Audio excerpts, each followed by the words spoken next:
فاذكروني أذكركم واشكروا لي ولا تكفرون يا أيها الذين آمنوا استعينوا بالصبر والصلاة إن الله مع الصابرين. Kehendak Allah ada dua jenis. Ada dua jenis iradatullah. Sebelumnya saya sampaikan pembahasan ini saya ambilkan dari disertasinya Al-Ustadz Al-Fadil Ustadz Firanda Andirja hafizahullah ta'ala. Ahlus sunnah meyakini bahwasanya kehendak Allah subhanahu wa ta'ala itu ada dua macam. Yang pertama ada yang dikenal dengan iradatullah al-kauniyah. Jadi kita sebut iradah kauniyah ya. Kemudian yang kedua ada yang dikenal dengan iradatullah asy-syar'iyyah ad-diniyah, atau sering disebut dengan iradah syar'iyyah ya. Kedua jenis iradah ini thabit ya, merupakan sifat Allah subhanahu wa ta'ala, disebutkan dalam banyak dalil Al-Quran maupun hadis-hadis Rasulullah sallallahu alaihi wasallam. Dengan kita memahami dua jenis iradah ini, kita memahami maksudnya masing-masing dan perbedaannya, maka akan hilang banyak sekali iskal atau syubhat terkait takdir Allah subhanahu wa ta'ala. Kita bahas yang pertama tentang iradah kauniyah, iradah kauniyah qadariyah, atau sering diistilahkan oleh para ulama dengan sebutan yang lebih ringkas masyiah, masyiatullah, kehendak Allah subhanahu wa ta'ala yang sifatnya pasti terjadi ya. Iradah kauniyah ini dia sifatnya pasti terjadi. Segala sesuatu yang terjadi di alam semesta ini itu adalah iradah kauniyah. Hadirnya kita di tempat ini dan benar-benar kita hadir di tempat ini kalau bukan karena kehendak Allah, kalau tidak diizinkan oleh Allah Subhanahu wa taala, mustahil kita berada di sini. Termasuk pergantian siang dan malam, dia terjadi karena kehendak Allah al-kauniyah. Jadi singkatnya semua yang terjadi di alam semesta di dunia ini itu terjadi karena kehendak Allah al-kauniyah. Tidak ada satupun yang terjadi di alam semesta ini jika itu tidak diizinkan oleh Allah Subhanahu wa taala. Termasuk daun yang jatuh, semuanya, tetes hujan yang turun ke bumi, di mana dia jatuh, kapan dia jatuh, itu semua terjadi karena kehendak Allah Subhanahu wa taala yang sifatnya kauniyah qadariyah, atau kita sebut sebagai masyiatullah. Termasuk dalam hal ini yang dicontohkan dalam Al-Qur'an, wa idza arada Allahu biqaumin su'a fala maraddalah. Jika Allah Subhanahu wa taala menghendaki terjadinya keburukan pada suatu kaum, maka tidak ada yang mampu mencegahnya. Terjadinya keburukan pada suatu kaum yang menyebarnya misalkan wabah penyakit atau terjadi bencana, ini keburukan menurut perspektif kita ya, keburukan. Dan kalau Allah Subhanahu wa taala sudah menghendaki itu terjadi, tidak ada yang bisa mencegahnya. Dan ini yang kita sebut sebagai iradah kauniyah. Contoh lain di dalam Al-Qur'an, Allah Subhanahu wa taala berfirman, "Wa may yurid ay yudillahu yaj'al sadrahu dayyqan haraja ka'annama yas'adu fis sama'." Siapa yang Allah kehendaki dia tersesat, maka Allah Subhanahu wa taala jadikan dadanya itu sesak. Dadanya sesak. Seakan-akan dia sedang mendaki langit. Jadi ketika Allah Subhanahu wa taala misalkan menghendaki Fir'aun itu tersesat dan tidak beriman, tidak mau mengikuti ajakannya Musa alaihissalam, maka kehendak yang terjadi adalah kehendak kauniyah, iradah kauniyah. Dia pasti terjadi. Ya. Adapun kehendak Allah Subhanahu wa taala yang kedua yaitu iradah syar'iyyah. Contohnya adalah seperti dalam firman Allah Subhanahu wa taala, yuridullahu bikumul yusra wa la yuridu bikumul usra. Allah Subhanahu wa taala menghendaki kemudahan bagi kalian. Allah Subhanahu wa taala tidak menghendaki kesukaran bagi kalian. Ya, kemudahan dalam misalkan menjalankan syariat Allah Subhanahu wa taala. Allah Subhanahu wa taala sudah jadikan syariat ini mudah. Sehingga kita mau menjalankannya karena dia mudah. Kita bisa menjalankannya. Tapi apakah semua manusia menjalankan syariat Allah tersebut? Kan tidak. Kenyataannya tidak. Nah, ini kehendak Allah yang sifatnya syar'iyyah. Contoh lain, insya Allah nanti akan kita jelaskan lebih detail lagi supaya pemahaman kita lebih mantap. Tapi di sini kita bawakan dulu contoh-contoh dari Al-Quran, sekaligus ini menjadi dalil akan dua jenis iradah Allah Subhanahu wa taala ini. Contoh lain dalam firman Allah Subhanahu wa taala, wallahu yuridu an yatuba 'alaikum wa yuridu alladhina yattabi'una asy-syahawati an tamilu mailan 'azima. Di sini Allah Subhanahu wa taala menegaskan wallahu yuridu an yatuba 'alaikum. Allah menghendaki untuk menerima taubatmu. Atau Allah Subhanahu wa taala menghendaki agar engkau bertaubat, agar kalian bertaubat. Pertanyaannya, apakah semua manusia bertaubat kepada Allah Subhanahu wa taala? Tidak. Justru lebih banyak manusia yang kafir kepada Allah Subhanahu wa taala. Jadi secara syar'i Allah Subhanahu wa taala menginginkan manusia yang berdosa, terlebih dia jatuh dalam dosa kekafiran atau dosa kesyirikan. Allah menghendaki, menginginkan secara syar'i mereka ini bertaubat. Mereka kembali kepada Allah. Mereka memeluk Islam. Mereka mengikuti petunjuk Rasulullah SAW, Nabi yang terakhir. Mereka mengikuti Al-Quran. Tapi apakah manusia semuanya mengikuti Al-Quran? Apakah semua manusia mengikuti Rasulullah SAW? Kan tidak. Kenyataannya tidak. Ya. Nah, contoh lagi, firman Allah Subhanahu wa taala, ma yuridullahu liyaj'ala 'alaikum min haraj walakin yuridu liyutahhirakum.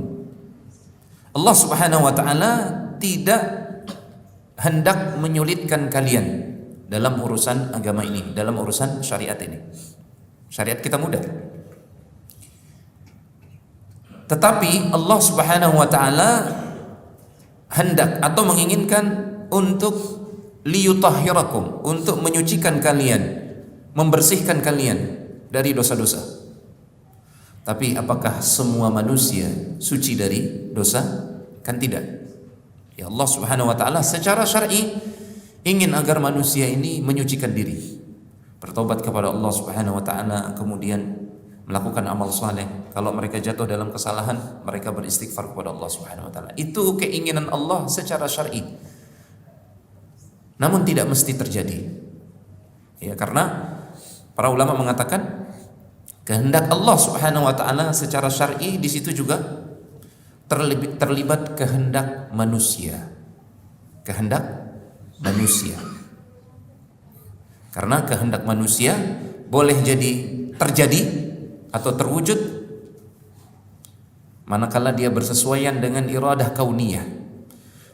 Terkadang kehendak manusia tidak terwujud manakala dia tidak bersesuaian dengan iradah kauniyah.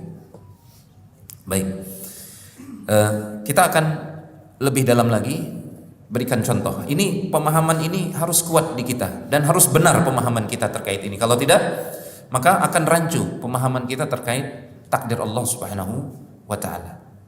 Setelah kita memahami ini, akan sangat mudah kita menjawab syubhat orang-orang liberalis pluralis tadi yang menyatakan bahwasanya memang Allah Subhanahu wa taala menginginkan keberagaman agama dan keyakinan ini. Ya, jangan justru dilawan. Ya, biarkan saja. Ya, manusia tetap di atas kekafiran dan kesyirikannya, biarkan saja, itu kehendak Allah Subhanahu wa taala. Ini syubhat mereka. Ya. Baik, agar lebih jelas lagi terkait iradah kauniyah dan syar'iyah ini, kita perlu tahu perbedaan keduanya. Yang pertama, iradah kauniyah dia terkait dengan perkara-perkara yang Allah cintai maupun yang Allah tidak cintai. Jadi sekali lagi, iradah kauniyah itu mencakup perkara-perkara yang Allah cintai, ridhoi, termasuk juga mencakup perkara-perkara yang Allah tidak ridhoi, yang Allah benci. Contoh, terjadinya kemaksiatan di muka bumi. Secara syar'iyah, secara iradah syar'iyah, Allah tidak menginginkan manusia bermaksiat, ya kan? Makanya Allah menurunkan kitab suci, Allah mengutus para rasul, mewanti-wanti manusia jangan bermaksiat. Dan maksiat terbesar adalah kekafiran, kekufuran. Secara syar'iyah, Allah tidak menginginkan Fir'aun itu kafir. Allah secara syar'i menginginkan Fir'aun itu masuk Islam, mengikuti Musa alaihissalam. Itu sebabnya Allah mengutus Musa alaihissalam dan Harun kepada Fir'aun. Faqula lahu qawlan layyina la'allahu yatadhakkara aw yakhsha. Ucapkan wahai Musa dan Fir'aun kepada Ucapkan wahai Musa dan Harun kepada Fir'aun ucapan yang lemah lembut, semoga dia mau ingat dan mau takut. Ini Allah sampai mengutus Musa dan Harun berdakwah kepada Fir'aun karena secara syar'i Allah menginginkan taubatnya Fir'aun. Bisa difahami ya? Ini iradah syar'iyah. Iradah syar'iyah terkait dengan hanya terkait sesuatu yang dicintai dan diridhai oleh Allah Subhanahu wa taala. Ya, Allah mencintai taubatnya seseorang. Allah meridhai seseorang itu pindah dari kekafiran menuju tauhid, menuju iman. Ini iradah syar'iyah. Tapi apakah Fir'aun itu beriman? Tidak, ya kan? Tidak. Ternyata keimanannya Fir'aun tidak terjadi. Maka di sini yang berperan apa? Iradah kauniyah. Tadi kita katakan iradah kauniyah mencakup hal yang dicintai oleh Allah dan mencakup juga perkara yang tidak dicintai oleh Allah. Kekafiran Fir'aun tidak dicintai oleh Allah, tidak diridhai, tapi dia terjadi. Ya. Sehingga di sini kita bisa menyimpulkan salah satu perbedaan antara iradah kauniyah dan iradah syar'iyah. Kalau iradah kauniyah itu boleh jadi Allah cintai, Allah ridhai, boleh jadi tidak. Adapun iradah syar'iyah hanya mencakup apa yang Allah cintai saja. Jelas? Baik. Keimanannya Abu Bakar As-Siddiq radhiyallahu ta'ala anhu, Allah menginginkan tidak keimanannya Abu Bakar As-Siddiq? Ya, ini keinginan Allah. terkait keimanannya Abu Bakar As-Siddiq ini iradah syar'iyah atau kauniyah? Syar'iyah. Ya kan? Tadi kita katakan iradah syar'iyah itu hanya pada perkara yang dicintai oleh Allah Subhanahu wa taala. Terjadi tidak keimanannya Abu Bakar As-Siddiq? Terjadi. Berarti ini iradah kauniyah. Bertemu dia. Iradah kauniyah dan iradah syar'iyah, dia bertemu pada keimanannya Abu Bakar As-Siddiq. Kalau tadi pada keimanannya Fir'aun, yang terjadi apa? Hanya iradah kauniyah, iradah syar'iyah tidak terjadi. Sehingga kita bisa menyimpulkan perbedaan antara iradah kauniyah dan iradah syar'iyah yang kedua adalah kalau iradah kauniyah itu sudah pasti terjadi, pasti terjadi dan akan terjadi. Adapun iradah syar'iyah belum tentu terjadi, karena di situ juga menyangkut kehendak dan pilihan manusia. Jelas ya? Baik.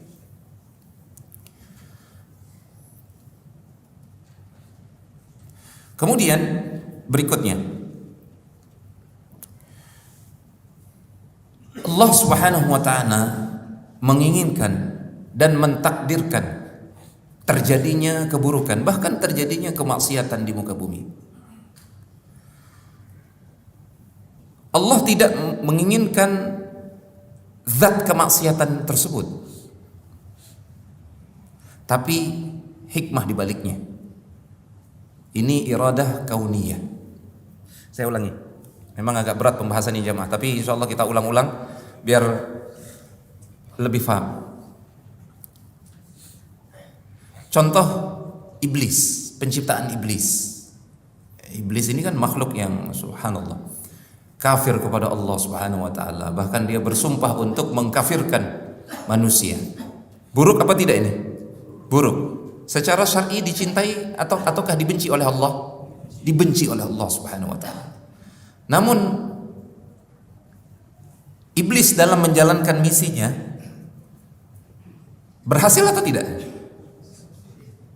Banyak kesuksesan iblis ya. Buktinya banyak manusia yang kafir kepada Allah Subhanahu wa taala. Banyak. Dia terjadi. Nah, terjadinya ada orang yang kafir karena digoda oleh iblis, dia mengikuti jalan iblis. Ini terjadi karena iradah kauniyah. Ingat, tidak ada satupun yang terjadi di alam semesta ini tanpa izin Allah Subhanahu wa taala, tanpa kehendak Allah Subhanahu wa taala. Itu iradah kauniyah. Baik. Terus kenapa Allah Subhanahu wa taala menciptakan iblis kalau seperti itu? Kalau ternyata iblis berhasil menyesatkan beberapa hamba Allah Subhanahu wa taala. Iblis kan buruk. Kenapa Allah Subhanahu wa taala menciptakan iblis kalau begitu? Dia kafir, dia mengajak kepada kekafiran. Allah tidak ketika menciptakan iblis ya dan menghendaki terjadinya secara kauniyah terjadinya kemaksiatan yang dihiasi oleh iblis, Allah tidak menginginkan hal tersebut secara zatnya, tapi Allah menginginkan dengan keberadaan iblis hikmah di balik itu. Bisa difahami?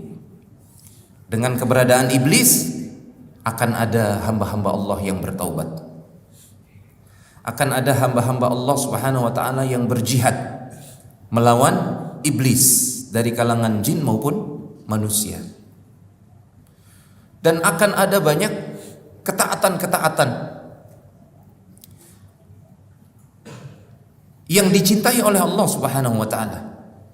Contoh, ambil contoh sederhana, kesabaran. Ini sabar ini kan amal soleh, ya kan? Dicintai oleh Allah Subhanahu wa taala. Tapi kalau tidak ada iblis, maka tidak ada kesabaran. Ya, dengan adanya iblis akan ada kesabaran, ya, menahan diri dari godaan syaitan.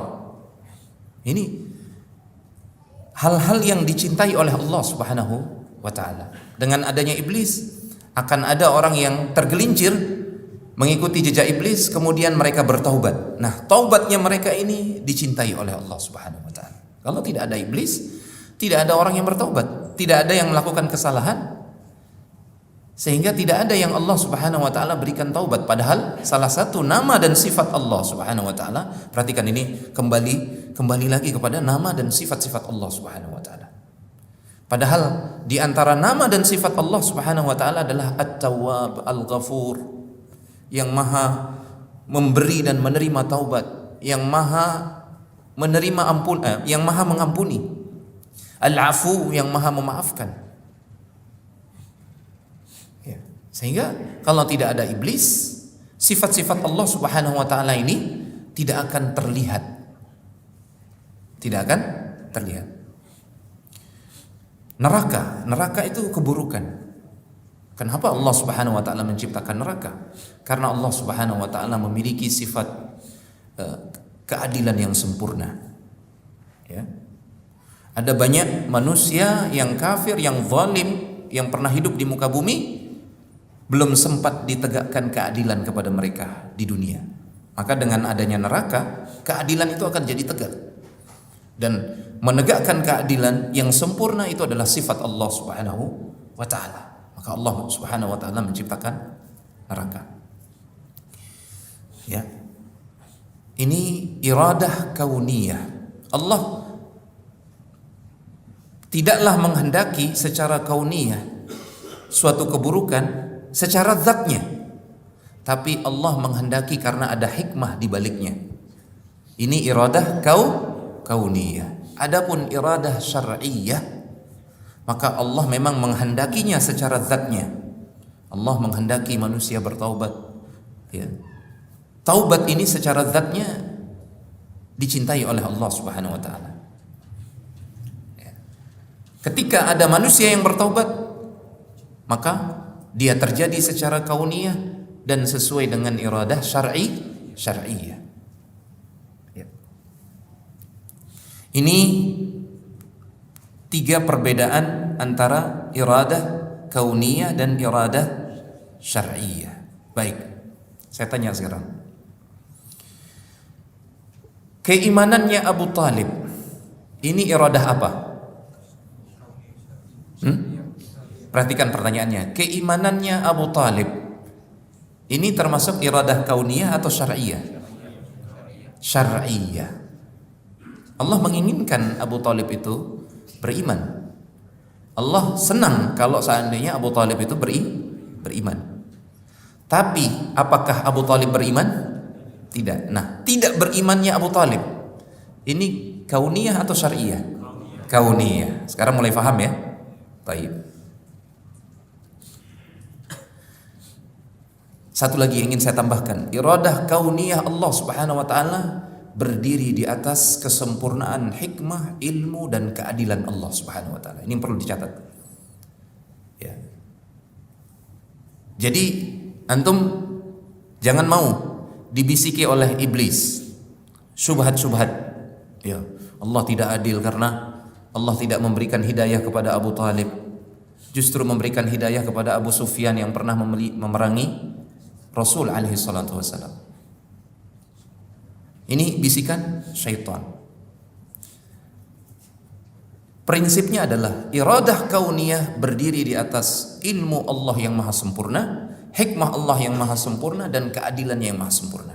Artinya, ketika Allah memilih Abu Sufyan untuk beriman, padahal dia pernah memerangi Rasul, dan Allah tidak memilih Abu Talib untuk masuk Islam, padahal dia memelihara Rasul, padahal sangat diharapkan keimanannya oleh Rasul, padahal dia secara tabi'i sangat dicintai oleh Rasul. Maka ketahuilah, itu karena ilmu Allah yang maha sempurna, karena hikmah Allah dan keadilan Allah yang maha sempurna yang tidak bisa dijangkau oleh akal kita. Allah tidak memberikan hidayah kepada Abu Talib karena Allah mengetahui sesuatu yang tidak kita ketahui, bahkan tidak diketahui oleh Rasulullah SAW, bahwasanya Abu Talib tidak pantas untuk diberikan hidayah. Abu Sufyan diberikan hidayah oleh Allah Subhanahu wa taala karena hikmah dan ilmu Allah yang maha sempurna. Allah mengetahui sesuatu yang tidak diketahui oleh manusia manapun, termasuk oleh Rasulullah, sehingga Allah memandang Abu Sufyan ini layak untuk diberikan hidayah. Ini ranahnya sudah bukan ranah akal kita. Ya, makanya Al-Qur'an menegaskan la yus'alu amma yaf'alu wa hum yus'alun. Allah Subhanahu wa taala tidak ditanya tentang perbuatannya. Merekalah manusia yang akan ditanya terkait perbuatannya. Para ulama, kita buka tafsir salaf. Ayat ini subhanallah, maknanya Allah Subhanahu wa taala saking sempurnanya hikmah, ilmu dan keadilannya, Allah tidak perlu ditanya terkait perbuatannya. Dia mau memberikan hidayah kepada si fulan, dia mau menyesatkan, tidak memberikan hidayah kepada si fulan. Saking sempurna ilmu, hikmah dan keadilan Allah, tidak perlu ditanya. Bahkan tidak layak untuk ditanya. Perbuatan Allah yang seperti itu, memberikan hidayah kepada sebagian manusia dan tidak memberikan hidayah kepada sebagian manusia yang lain. Ini kita serahkan semua kepada Allah Subhanahu wa taala. Ini di luar jangkauan kita. Kemudian yang kedua, prinsip yang harus kita imani terkait iradah kauniyah, wa ma rabbuka bidzallamin lil abid. Mustahil Allah Subhanahu wa taala akan berbuat zalim kepada hambanya. Ini dua hal ini wajib kita yakini. Ya. Karena menyangkut iradah kauniyah, ada banyak hal yang tidak bisa dijangkau oleh akal kita, oleh ilmu kita yang terbatas. Di sini ranahnya kita tunduk taslim, ya, kepada Allah Subhanahu wa taala, bahwasanya Allah Maha Hikmah, Maha berilmu, Maha adil, dan mustahil berbuat zalim kepada hamba. Baik.